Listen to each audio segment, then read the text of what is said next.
Hello everyone, this is Jiayi Meng from Purdue University. I'm glad to present our work, Proactive Energy-Aware Adaptive Video Streaming on Mobile Devices. This is a joint work with my mentor, Professor Charlie Hu, and my colleague, Qiang. Nowadays, modern mobile apps utilize a large number of power-hungry hardware components, such as CPU, GPU, Wi-Fi, 4G, and hardware decoder. Those apps drain significant amount of power and, more importantly, hurt user experience because of the shortened battery life. One of those mobile apps is 360-degree video streaming. We performed a measurement study of 360-degree video streaming of YouTube on Pixel 2 over 802.11nc. The figure here shows streaming videos at 4K 60 FPS consumes the highest total power of about 580 milliamp. At this rate, a fully charged Pixel 2 phone will drop to 15% in 3 hours and 40 minutes. The breakdown shows networking and decoding, the green and blue parts, dominate the total power draw. The right figure here shows that decreasing the data fidelity from 4K 60 FPS to 360p 30 FPS, the total power draw decreases by 33.1%. Our measurement study is the exact motivation of classic energy-aware adaptation proposed in 1999, which is to reduce the app power draw and extend the battery duration. The high-level idea of energy-aware app adaptation is that the app can reduce their power draw by reducing their data fidelity so that it could meet user-specified goal for battery duration. Two example scenarios include video streaming apps, which adapt video quality to support a 4-hour plane ride with 60% battery level drop, and navigation apps, which adapt filtering level of a map to support a 2-hour drive with 40% battery level drop. In this presentation, I will first talk about limitations of classic energy-aware adaptation, and then our key observation and proactive design. And finally, a case study of how proactive energy-aware adaptation can be easily integrated into one of the most power-hungry apps, 360-degree video streaming. Classic energy-aware app adaptation approaches are system-level. They have two main components. The first component is energy accounting. Several researchers rely on external power management using Power Monitor, while others rely on pre-trained power models for hardware components. When the operating system detects that the app energy drain has exceeded a predetermined budget, the system needs to throttle app's energy drain. Some work proposes to directly halt or throttle app threads and etc. Some other works propose to issue app calls to trigger app fidelity adaptation to adjust their energy drain. The classic app energy control solutions are reactive and disintegrated by nature. Such solutions are reactive because they treat apps as black boxes and passively monitor their energy drain.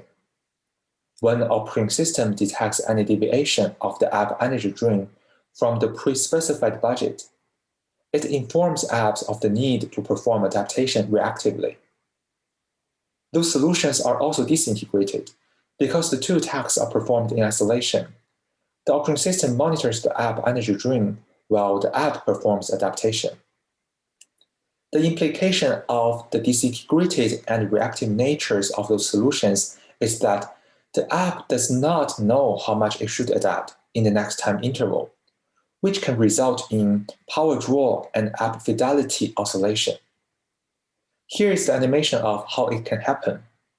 Assume an app has 3 fidelities, high, medium, and low, drawing high, medium, and low power correspondingly. An energy-aware operating system tries to steer the app towards a target power budget specified in the dashed line, so that it could ensure a target battery duration. The app starts running in high fidelity, drawing high power at T1. The operating system performs an up call, informing the app of an energy drain deficit, and the app lowers the fidelity to medium. At T2, the operating system informs the app of energy drain deficit again, as the average power is still above the budget, and thus the app lowers the fidelity to low. For the next 3 slots, the adaptation goes to the opposite direction, and thus the oscillation would continue. Not only modern mobile apps are power-hungry and need new energy-aware adaptation, but also we observe that modern apps come with proactive built-in adaptation to optimize the user-perceived QE in reaction to network dynamics or other system constraints. For example, ABR is now widely adopted in video streaming systems, and adaptively offloading computation to edge servers has been proposed for deep learning enhanced tasks such as video analytics. Such proactive built-in QE optimization frameworks in modern mobile apps enable us to seamlessly integrate energy drain budget into the pre-existing QE adaptation. In doing so effectively, we can achieve proactive energy-aware adaptation as opposed to traditional reactive approach, which makes energy adaptation no longer an after effect, and hence likely to reduce the oscillation in app adaptation and improve the app QE. In this paper, we chose one of the most power-hungry apps, 360-degree video streaming, to study the design, implementation, and performance of proactive energy-aware adaptation. Next, let's quickly go through background of ABR video streaming. To load a video client periodically requests individual chunk of video from a video server. As the video chunks are downloaded, they are stored in a playback buffer. In this abstract figure, each pink bar represents video chunk in the buffer. And rebuffering will happen if the chunks we request have higher bit rates than the network can support. And the ABR algorithm is to choose when and at which bit rate to fetch next video chunk in order to maximize user-perceived QE. And the state-of-art ABR models QE as a weighted sum of 3 things, which include video quality switching, and rebuffering. And the state-of-art algorithm uses well-known online algorithm in control theory to solve it, that is, MPC algorithm. The goal is to decide the video chunk quality to be fetched next by predicting QE of next n chunks. The figure here shows the architecture of an MPC-based ABR player. It takes 2 constraints, that is, client playback buffer occupancy and estimated throughput as input, and outputs the quality format for the next video chunk to be downloaded from the server. Faced with this built-in adaptation, we ask how we should integrate energy budget into the app's built-in adaptation logic. Considering the proactive nature of MPC algorithm for ABR, we formulate energy-aware app adaptation for ABR as energy-aware QE maximization problem. The phone user specifies the total energy budget EB, for example 50% battery level drop, over a fixed amount of time TD, for example 4-hour plane ride, which can be translated into average power budget PB. The app targets at maximizing the QE of all the video chunks downloaded in a streaming session, as well as satisfying the total energy constraint. To implement it, our proposed proactive energy-aware ABR can easily extend original ABR by adding 2 new modules. To select the video format for the next video chunk, the energy-aware ABR uses a new power predictor to predict the average power draw of the next video chunk of each candidate format. The controller chooses the one that maximizes the QE as well as satisfies the energy budget. Those 2 modules correspond to 2 key design challenges. First, how to predict the power consumption for each adaptation candidate beforehand. And second, how to incorporate the energy budget into its QE optimization logic. For the interest of time, I will skip the first challenge. Please refer to our paper if you are interested in that part. For the second challenge, our proposed proactive energy-aware ABR can be naturally realized.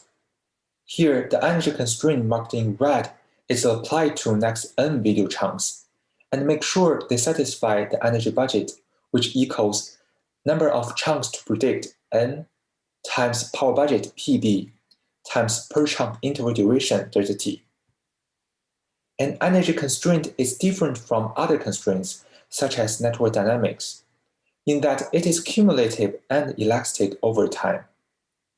During the app execution, the app may accumulate some surplus or deficit based on the energy drain so far. And integrating energy surplus into QE optimization logic better improves the total user-perceived QE. Specifically, we explore 3 design options. The first design option is a strawman solution called lookahead 1, which checks for only next one video chunk. Such a design can be conservative in terms of QE because it's not exploiting potential energy drain surplus accumulated in the past. And the second design option is called lookahead 1 and lookback.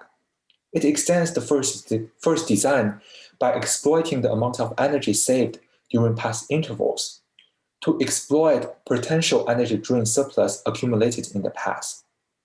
And the third design is called lookahead N and lookback, which overcomes the potential smoothness problem of the second design by allowing the energy budget and energy surplus to be spread over the next n chunks. To evaluate how well proactive approaches perform, we did a trace-driven evaluation using 2 datasets and 2 devices. To compare how different designs perform over different power budgets, we select 2 budgets, low and high power budgets. And for the interest of time, I will mainly show the results on Pixel 2 phone. Here is the performance of different proactive design options over low power budget on Pixel 2. The left figure shows the power difference compared with the power budget. The third option, LAN plus LB, saves 29.1% of power compared with default ABR algorithm without any energy constraint. And for QE in the right figure, LAN plus LB achieves the highest average QE among all the 3 proactive designs. Next, let's compare performance between reactive and proactive approaches. Here, we assist both reactive and proactive approaches with a simple smoothing control algorithm. Please refer to our paper if you are interested in this part. And the left figure here shows that all the 4 designs satisfy the power budget with a very small gap, around 4% on Pixel 2. And the right figure here shows LAN plus LB plus S achieves 44.8% higher average QE than the reactive approach.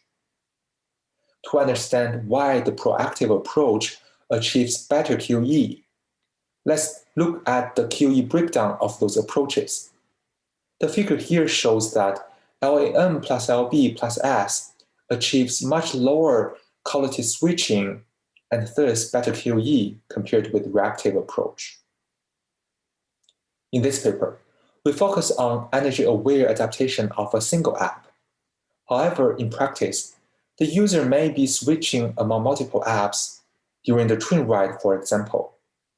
And our proactive design can support such scenario by either user provides input on how the total budget can be split, or a global energy-aware controller jointly optimize QE of concurrently running apps.